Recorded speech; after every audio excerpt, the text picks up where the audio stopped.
Bonjour et bienvenue dans cette cinquième partie de l'exercice numéro 6. Je tiens à rappeler que nous avons déjà rempli toutes les données dans la première partie. On a déjà commencé dans la deuxième partie de faire toutes les formules pour le A. On a fait également toutes les formules pour le B. On a fait également toutes les formules pour le D. Et là, on est en train de faire le produit E. N'hésitez pas à récupérer le fichier Excel, à regarder tout ce qu'on avait fait avant pour que vous puissiez être au même niveau. Let's go.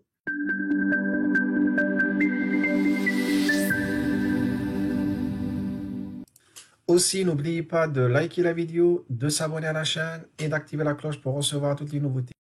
Alors, comme vous pouvez le voir, déjà, on a rempli les besoins bruts externes ici. C'est ce qu'on vend à un client direct. On a récupéré également le besoin brut de B. On a récupéré les besoins bruts de D. Alors, pourquoi B et D? Parce qu'en fait, le E, on le vend directement. C'est ce qu'on a dit ici. Et il intervient également pour le B. Et il intervient également pour le D. Et du coup, qu'est-ce qu'on va faire? Il nous reste tout simplement ici à calculer finalement le besoin brut total qui est quoi? Qui est la somme de ces trois. D'accord? Là, on a obtenu en fait, le besoin brut qu'on doit préparer pour chaque période, pour l'ensemble des besoins, que ce soit interne ou externe. D'accord? La même chose, j'aurais pu le faire également avec une formule en renvoyant directement sur les tableaux et en rajoutant, si nécessaire, le 30. OK? Ça, moi, je l'ai détaillé. Je pense que c'est plus simple pour mieux comprendre. Après, si vous avez un tableau formaté, là, vous n'avez même pas besoin de ces trois. Je peux même les masquer. D'accord? Là, vous voyez, mon tableau, il est devenu comme d'habitude, comme on a l'habitude de voir. Attention, dans cet exercice, la particularité, en fait, on a un taux de rebut. Ben, du coup, j'ai rajouté une nouvelle ligne qui s'appelle besoin net corrigé. Pourquoi un besoin net corrigé? Vous allez voir. Parce qu'en fait, si on va commander ici, par exemple, si on a besoin de 10, si je commande 10, ben du coup, à la fin, j'aurai pas 10, mais j'aurai un peu moins. J'aurai que 9 unités qui sont correctes et que je peux utiliser. Il y a une unité que je perds parce que elle ne représente pas, elle n'est pas dans les normes, elle n'est pas dans la qualité nécessaire. Et du coup, pour anticiper, ben, du coup, qu'est-ce qu'on va faire? On va modifier. C'est comme en fait, tricher un petit peu. On va pas leur dire notre besoin réel, mais on va le corriger. On va augmenter avec le taux de rebut. Comme ça, à la fin, je suis sûr d'avoir la bonne quantité qu'on avait demandé. Ne vous inquiétez pas. Là, on va le faire d'une manière simple. Là, je préfère refaire la formule pour le besoin net. Et là, vous la connaissez tous. Qu'est-ce qu'on va faire? On a dit, en fait, c'est quoi? Si je compare entre le stock plus l'ordonnancé, je ferme la parenthèse ici. Si les deux sont supérieurs ou égal à quoi? Ce qui est demandé, c'est le besoin brut total. D'accord? Attention, là, on a caché les autres. Là, je renvoie directement au total. Plus le stock, malgré que c'est zéro, je l'intègre comme ça tout à l'heure quand on va avoir un stock, on va pas avoir un problème. Alors, et là, vous voyez, en fait, j'ai comparé entre les deux. OK, j'ai bloqué bien évidemment le stock comme on l'avait fait. Si ces deux, ben, du coup, ce que j'ai est supérieur à ce qui est demandé par l'ensemble des articles ou des composants ou des produits, alors, qu'est-ce qui va se passer? Ben, du coup, mon besoin net, il est de 0. Sinon, il y a une valeur que je dois calculer. C'est toujours alors, ce qui est demandé, moins, attention, moins, ce que j'ai déjà dans le stock et l'ordonnancé. Alors, là, vous voyez, en fait, les parenthèses sont fermées. Si j'ouvre la parenthèse, là, allez hop, si j'ouvre la parenthèse, ça sera quoi? Ça sera moins. Et là aussi, j'en ai vu certains qui se trompent sur ça.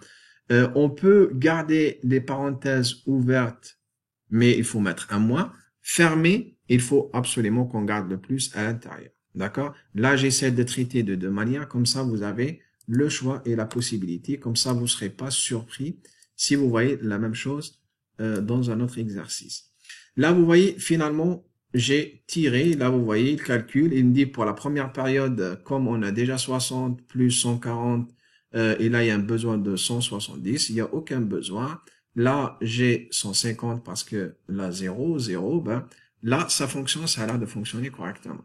Ensuite, là aussi, c'est très important. Là, je vous ai mis en commentaire, en fait, comment on va corriger le besoin net corrigé. En fait, on va prendre le besoin net qu'on va multiplier par 1 plus le taux de rebut. On va le faire. Regardez, je prends, après, allez, je vais le faire en deux étapes. Je multiplie d'abord, je fais juste, en fait, le besoin multiplié par combien? Multiplié par 1 plus, alors attention, là aussi je vais faire le taux de rebut que je bloque également parce que c'est une cellule qui ne bouge pas.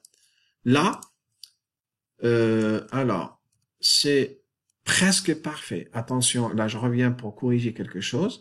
Là, vous voyez en fait, à certains moments, je peux avoir des virgules. Et du coup, ce n'est pas possible de demander, par exemple, une demi-tasse, d'accord? Ou un demi-produit ou un demi-composant. C'est impossible. C'est pour cela, qu'est-ce qu'on va faire?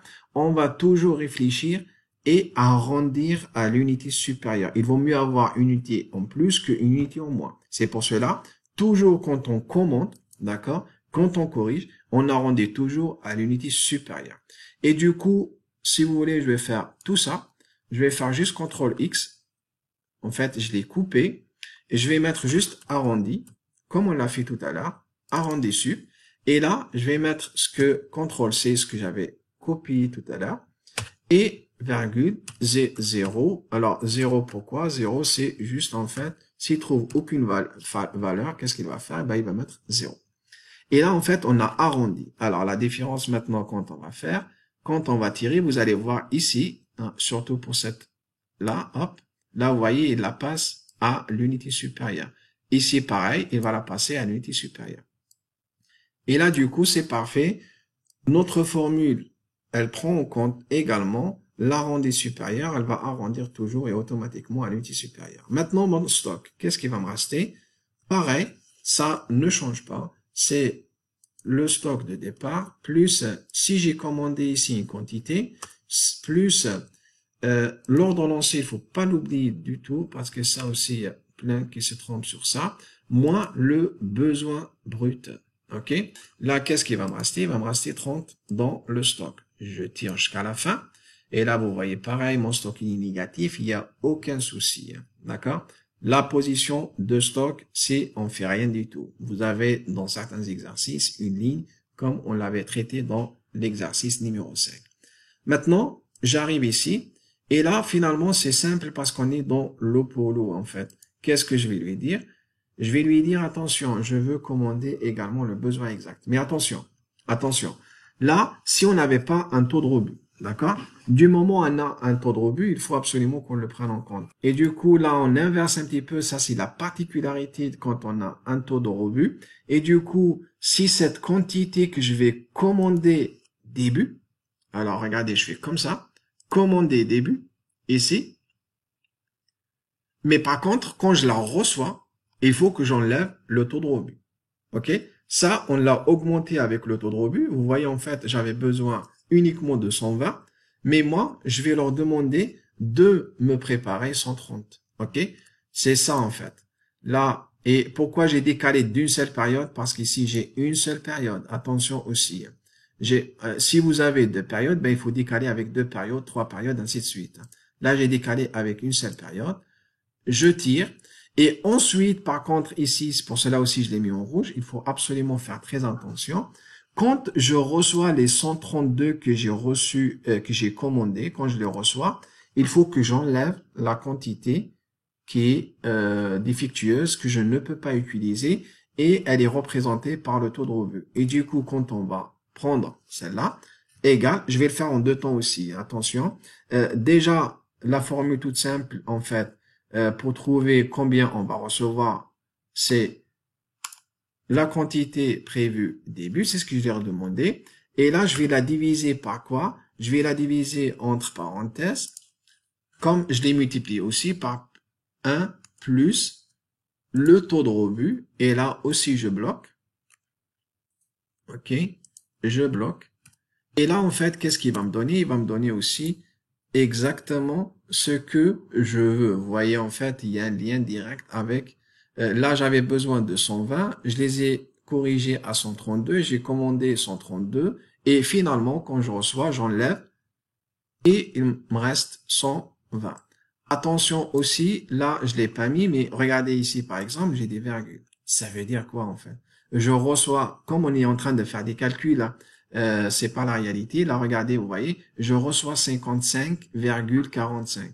En fait, c'est comme, il me dit, en fait, je reçois presque la moitié d'un article. Là, du coup, j'en ai pas besoin. C'est pour cela pareil. Ici, quand on reçoit, là, je vais faire CTRL X, d'accord, pour couper. Et là, je vais arrondir. Par contre, attention, je vais pas l'arrondir à l'unité supérieure. Pourquoi? Parce que la moitié de produit que j'ai reçu, il n'est pas en bon état pour que je puisse le comptabiliser. Je ne peux pas l'arrondir, c'est impossible. Et du coup, là, je vais arrondir à l'unité inférieure. D'accord? Je fais CTRL C pour remettre la formule que j'avais mis pour calculer et enlever le taux de rebut. Là, c'est bon, j'ai fini. Et vous allez voir, pour 120, ça change pas. Pour 170, ça change pas. Mais vous voyez ici, pour 55, là, vous voyez, hop, là, il la passe automatiquement à 55. Parce qu'on a jeté là, la virgule. Pareil, regardez ici pour les 445. Là, vous voyez, il la passe à 445. Je tire jusqu'à la fin. Et là, finalement, on a fini. Attention juste, je résume. Pour quand on commande entre ici, on corrige, on arrondit à l'unité supérieure. Par contre, c'est ce qu'on commande ici au début. C'est la particularité quand on a un taux de rebut. Par contre, quand je reçois ici, il faut absolument que j'enlève. Et j'enlève, mais j'ai fait arrondi inférieur pour arrondir toujours à l'unité inférieure. Comme ça, si j'ai des virgules, je les fais sauter. C'est des moitiés de produits que je peux pas les utiliser. Et là, on a fini avec l'article E. C'est parfait. Alors, je reviens ici toujours sur ma nomenclature. Qu'est-ce qu'il me reste? Il me reste l'article C, il me reste l'article F. Alors, pour l'article C, là, vous le voyez, il est là. Alors, qu'est-ce qu'on a? On a dit, j'ai besoin de 2. Pour faire A, j'ai besoin de 2C. Et du coup, on va partir de cette ligne, d'accord, qu'on va multiplier par, justement, 2 pour trouver les besoins bruts. Ici, pour le A, hop, je multiplie par 2. Et là, vous voyez ici, je tire, et là, c'est les besoins bruts nécessaires du C, en fait. C'est comme notre client ici, c'est qui? C'est le A. Il va nous commander 2 fois son ordre prévu début. Là, pareil, on a déjà obtenu des besoins bruts. Attention, ce qu'on a ici, on a un stock de sécurité. On ne l'a pas vu avant, mais on va l'intégrer. C'est la seule particularité pour cet article et du coup, ça ne devrait pas vous poser trop de problèmes parce qu'on l'a déjà fait dans presque tous les tableaux. Je vous laisse pareil réfléchir et proposer une solution. N'hésitez pas également à poser des commentaires si vous n'avez pas compris des choses sur le E ou si vous avez du mal à trouver le C. Et on se retrouve dans la vidéo suivante.